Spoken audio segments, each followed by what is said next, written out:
Criteria for similarity of triangles.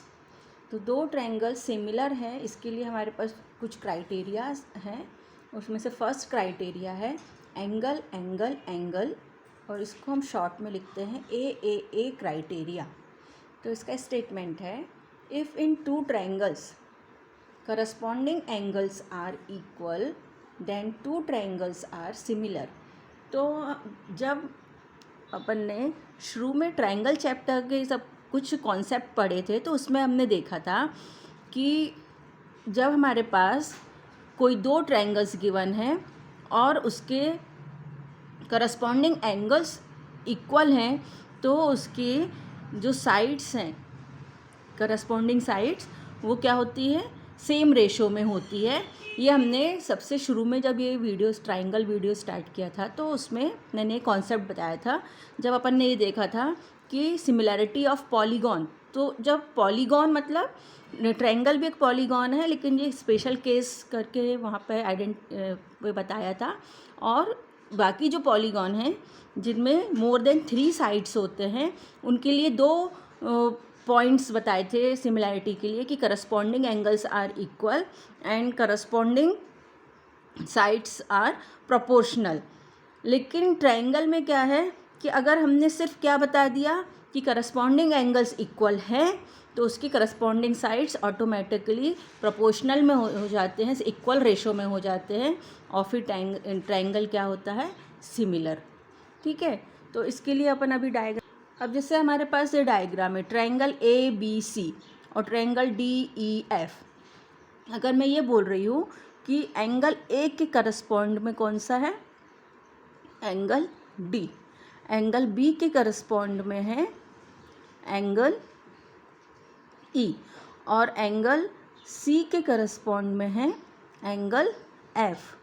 तो फिर ABC फिर इसमें हमको ये बताना है कि angle A equal to angle D, angle B equal to angle F, angle E, and angle C equal to angle F।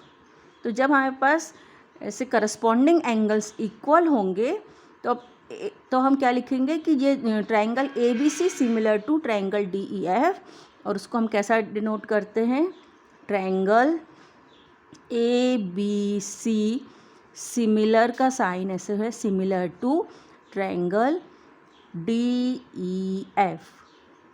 और इसमें हमको देखना है कि A के करस्पॉन्ड में D है, तो यहाँ पर हमने फर्स्ट A लिखा है, तो यहाँ पर फर्स्ट D होना चाहिए। B के करस्पॉन्ड में E है, तो B को हमने यहाँ सेकेंड लिखा है, तो E सेकेंड होना चाहिए। और C के करस्पॉन्ड में F है, तो C थर्ड है, तो F शुड बी थर्ड। अब देखो यहाँ पर अगर मैंने ऐसा लिख दिया ABC, triangle ABC similar to EFD, तो वो रॉन्ग होगा, क्योंकि इसमें वो करस्पॉन्डिंग एंगल्स नहीं आएंगे। ठीक है, कैसा लिख दिया मैंने, triangle ABC similar to triangle EDF, तो ये रॉन्ग होगा, क्योंकि A के करस्पॉन्ड में E नहीं है। A के इक्वल क्या है, D है। B के इक्वल क्या है, E, फिर यहाँ पे D आ रहा है, तो ऐसा नहीं चाहिए हमको। जो A के इक्वल अगर हमने D बताया है, तो यहाँ A फर्स्ट लिखा है, तो D फर्स्ट होना चाहिए। B के इक्वल अगर हमने E लिया है, तो B और E सेकेंड हैं दोनों भी, और फिर C और इक्वल F है, तो C और F दोनों भी क्या हैं, थर्ड नंबर पे। तो ऐसा अगर हमने ऑर्डर चेंज कर दिया, तो फिर ये क्या होगा, रॉन्ग। ठीक है, सेकंड क्राइटेरिया है साइड साइड साइड, और इसको अपन शॉर्ट में लिखते हैं SSS क्राइटेरिया। तो इसमें क्या स्टेटमेंट है, if in two triangle sides of one triangle are proportional to मतलब in the same ratio the side of the other triangle, then the two triangles are similar. तो जब यहाँ पर साइड्स प्रोपोर्शनल में रहेंगे, तो क्या होगा, एंगल्स ऑटोमेटिकली क्या हो जाएंगे, इक्वल, और फिर ट्रायंगल्स कैसे होंगे, सिमिलर। ठीक है, अब थर्ड हमारे पास कॉन्सेप्ट है साइड एंगल साइड क्राइटेरिया। तो इसका कॉन्सेप्ट है, if one angle of a triangle is equal to one angle of the other triangle and the side including these angles are proportional then the triangles are similar। तो इसमें कैसा रहेगा कि जैसे हमारे पास यहाँ पर दो ट्रायंगल्स हैं ABC और DEF। अब यहाँ पर हमने क्या ले लिया है कि angle A equal to angle D, angle A equal to angle D, और कहा है कि साइड इंक्लूडिंग दिस एंगल, मतलब AB और DE का रेशो इक्वल होगा AC और DF के इक्वल। एक एंगल किन दो साइड से के में इंक्लूड है, AB और AC में, और angle D including in DE and DF। तो फिर हमको रेशो कौन सा लेना है, AB upon DE equal to AC upon DF और angle A equal to angle D। तो फिर हमारा ट्रायंगल ABC सिमिलर होगा ट्रायंगल DEF के। ये हमारे पास 3 क्राइटेरिया हैं। अब हम इन तीनों भी क्राइटेरिया पे बेस्ड हमारी नेक्स्ट एक्सरसाइज है 6.3, अपन इसको सॉल्व करेंगे। Exercise 6.3, state which pair of triangle in figure 6.34 are similar. Write the similarity criteria used by you for answering the question and also write the pair of similar triangles in the symbolical form। तो यहाँ पर इस question में हमारे पास pair of triangles given है, तो हमको उसमें ये चेक करना है कि उसमें कौन से क्राइटेरिया से ट्रायंगल सिमिलर है, और हमको वो क्राइटेरिया भी लिखना है और ट्रायंगल कौन सा सिमिलर है उसको सिम्बॉलिकल फॉर्म में डिनोट करना है। तो अब हमारे पास first pair of triangle given है ABC और PQR। तो अब हम यहाँ पर क्या देख रहे हैं कि A और P इक्वल है, तो उसको अपन कैसा लिखेंगे, in triangle ABC and triangle PQR angle A equal to angle P equal to 60 degree. फिर एंगल B यहाँ पर 80 डिग्री है, एंगल Q 80 डिग्री है। Angle B equal to angle Q equal to 80 degree. And angle C और angle R, angle C angle R equal to 40 degree. ये दोनों भी अब हमारे पास क्या मिल गया, A के करस्पॉन्ड में P, B के करस्पॉन्ड में Q और C के करस्पॉन्ड में R, और हमारे पास ये एंगल्स इक्वल हैं। तो फिर अब हम यहाँ पर क्या लिखेंगे, therefore triangle ABC similar to, अब A के करस्पॉन्ड में हमारे पास क्या है P, तो यहाँ पर हम लिखेंगे फर्स्ट P। B के करस्पॉन्ड में Q है तो यहाँ पर लिखेंगे Q, और C के करस्पॉन्ड में R है तो यहाँ लिख देंगे R। तो triangle ABC similar to triangle PQR, और कौन सा क्राइटेरिया है ये, बाय एंगल क्राइटेरिया।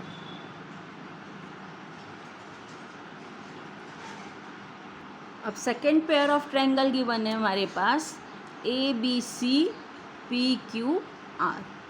अब यहाँ पर हमको लेंथ ऑफ साइड्स गिवन है, length of AB 2, length of BC 2.5, length of AC 3, और यहाँ पर हम देखें length of QR 4, length of PR 5, length of PQ 6। तो अब हम यहाँ पर क्या फाइंड आउट करेंगे, रेशोस फाइंड करेंगे।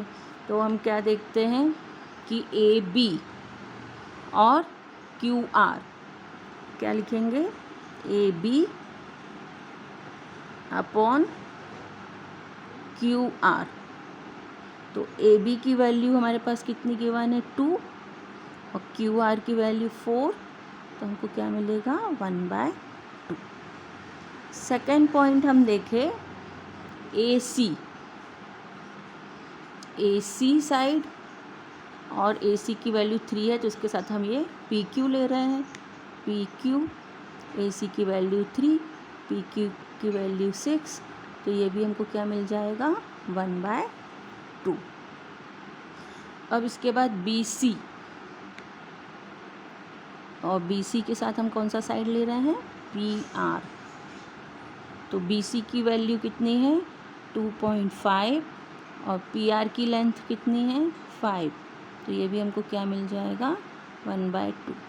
तो अब ये क्या मिल गया हमको ऑल रेशोस इक्वल, तो अब हम क्या लिख देंगे AB upon QR equal to AC upon PQ equal to BC upon PR।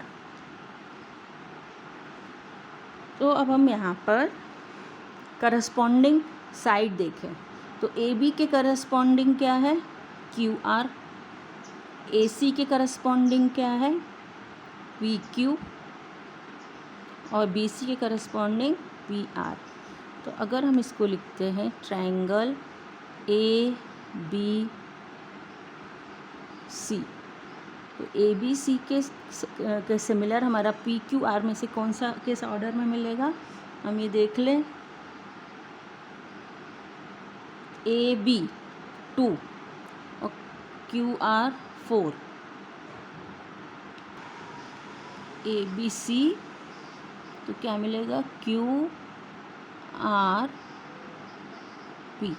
देखो AB के करस्पॉन्ड में QR, AB QR, AC के करस्पॉन्ड में QP, इसको हमको ऐसा लिखना चाहिए था QP, ठीक है, इसको अपन ऐसा लिख देते हैं QP, AC अपॉन QP। तो यहाँ से हमको क्या मिल गया AC के करस्पॉन्ड में QP और BC के करस्पॉन्ड में RP, तो इसका भी हमको ऐसा ऑर्डर चाहिए है RP, ठीक है। तो अब हम क्या देख रहे हैं AB के करस्पॉन्ड में QR, AC के करस्पॉन्ड में QP और BC के करस्पॉन्ड में RP, ठीक है। तो ये अब हमको कौन से क्राइटेरिया से मिला है similar side side side criteria. अब हमारे पास थर्ड पेयर है, थर्ड में LMP DEF।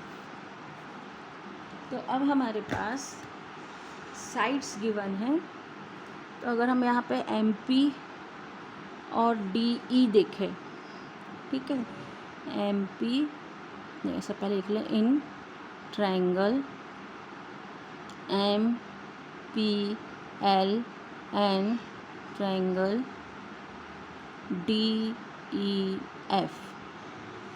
अब हम रेशो फाइंड करें MP upon DE, MP upon DE 2/4 1/2। Next देखें LP अपॉन DF, LP की वैल्यू 3 और लेंथ ऑफ DF 6, तो ये भी क्या मिलेगा 1/2। अब इसके बाद थर्ड साइड है हमारे पास ML अपॉन EF, तो ML की वैल्यू कितनी है यहाँ पर 2.7 और EF की वैल्यू 5, तो ये 1/2 नहीं मिलेगा। तो हम यहाँ पर क्या देख रहे हैं कि रेशोस इक्वल नहीं है, देयरफॉर हम क्या लिखेंगे triangle MPL is not similar to triangle DEF.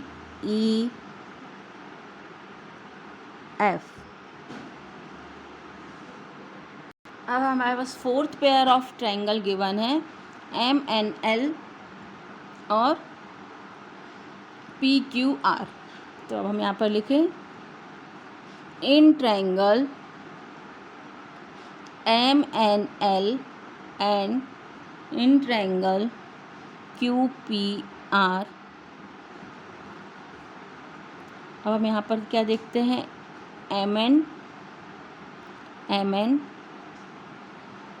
MN के करस्पॉन्ड में क्या है QP. MN की वैल्यू 2.5, QP की वैल्यू 5, क्या मिलेगा 1/2. नेक्स्ट पेयर ऑफ साइड्स अगर हम देखें तो क्या है हमारे पास ML की लेंथ मालूम है और QR की लेंथ मालूम है 5/10 equal to 1/2 and angle M equal to angle Q equal to 70 degree. तो अब हमको यहाँ पे क्या दिख रहा है 2 sides and include angle equal दिख रहे हैं.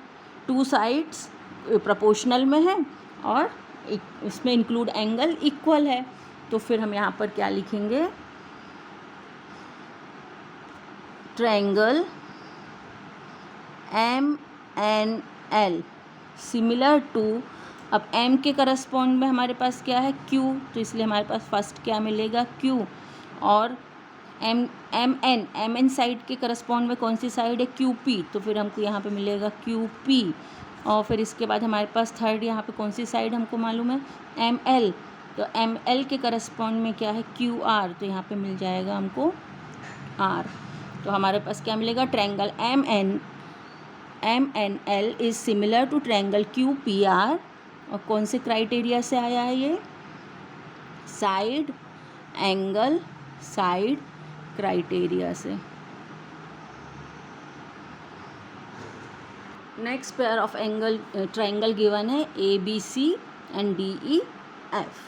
तो अब हम यहाँ पर क्या लेंगे in triangle ABC and triangle DEF. अब हमको यहाँ पर क्या साइड इक्वल गिवन है, ठीक है. तो कौन सा एंगल इक्वल गिवन है. तो A 80 डिग्री गिवन है और FB क्या है 80 डिग्री. तो हम यहाँ पे क्या लिखेंगे angle A equal to angle F equal to 80 degree. अब AB साइड हमको मालूम है और AB और यहाँ से DF. अब AB की वैल्यू गिवन है 2.5 और DF की वैल्यू 5, तो क्या मिलेगा 1/2. नेक्स्ट हम देखें BC अपॉन EF. अब BC की वैल्यू 3 और EF की वैल्यू 6, 1/2. अब हम यहाँ पर देखें कि क्या ये साइड्स का जो भी वर्टाइसेस यहाँ पर आ रहे हैं वो करस्पॉन्डिंग आ रहे हैं क्या. तो हम क्या देखते हैं कि ट्रायंगल ABC लिया मैंने, तो इसके साथ हमको क्या मिलना चाहिए इसके साथ साथ A के करस्पॉन्ड में क्या मिलना चाहिए. यहाँ से देखें AB के साथ DF, ठीक है. AB के साथ क्या मिलना चाहिए DF, AB DF, ठीक है. और BC के साथ में क्या मिलना चाहिए BC EF, ठीक है. इक्वल नहीं करस्पॉन्ड BC EF. और फिर इसके बाद AF, A के साथ F. तो अब क्या दिख रहा है A के करस्पॉन्ड में यहाँ D दिख रहा है, ठीक है. और B के करस्पॉन्ड में क्या दिख रहा है F. और यहाँ पे हम देख रहे हैं कि बी के करस्पॉन्ड में हमको ई दिख रहा है और सी के करस्पॉन्ड में एफ, मतलब हमारा जो ऑर्डर है वो यहाँ पर कोई भी सेटिस्फाई नहीं हो रहा। रेशो इक्वल है, इंक्लूड एंगल का वैल्यू भी इक्वल है, लेकिन हमारे पास ए बी सी, अगर हम ए बी सी ले रहे हैं तो उसके साथ हमको क्या मिलना चाहिए, ए के करस्पॉन्ड में एफ आना चाहिए इसके अकॉर्डिंग। तो यहाँ पे पहले हमको क्या लिखना पड़ेगा, एफ।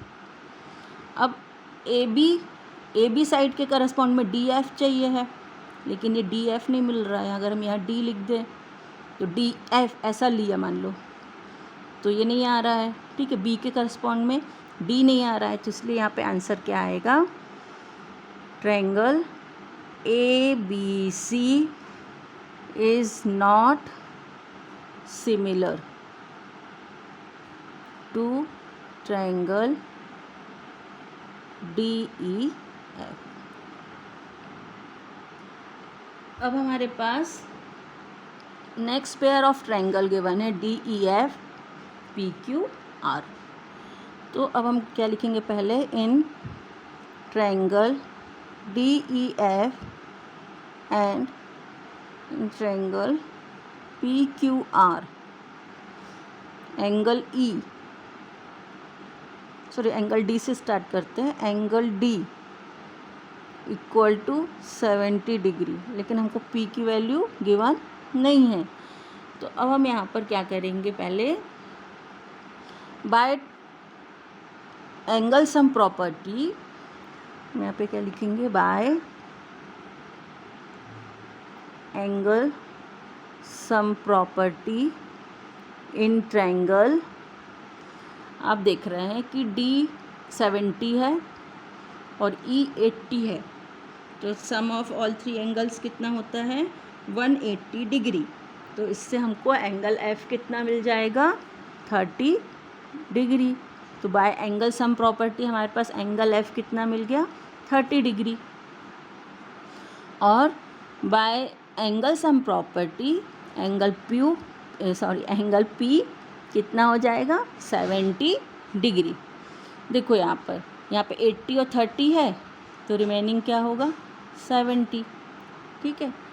तो ये हमने अभी एंगल्स लिख लिए सारे, ठीक है। तीनों भी एंगल इस ट्रायंगल के भी मालूम हो गए, इसके भी मालूम हो गए। अब हम देखें एंगल डी 70 डिग्री, यहाँ पर एंगल पी 70 डिग्री, फिर एंगल क्यू, सॉरी यहाँ पर लिखना है हमको एंगल क्यू की वैल्यू 80 डिग्री। तो यहाँ पर क्या है, ई की वैल्यू है। अब यहाँ पर क्या बच गया, एंगल आर 30 डिग्री। तो यहाँ पर हमको क्या मिल रहा है, एंगल एफ। तो डी ई एफ के करस्पॉन्ड में पी क्यू आर मिल रहा है। तो हम यहाँ लिखेंगे triangle D E F is similar to triangle P Q R. कौन सा क्राइटेरिया आ गया, बाय एंगल क्राइटेरिया।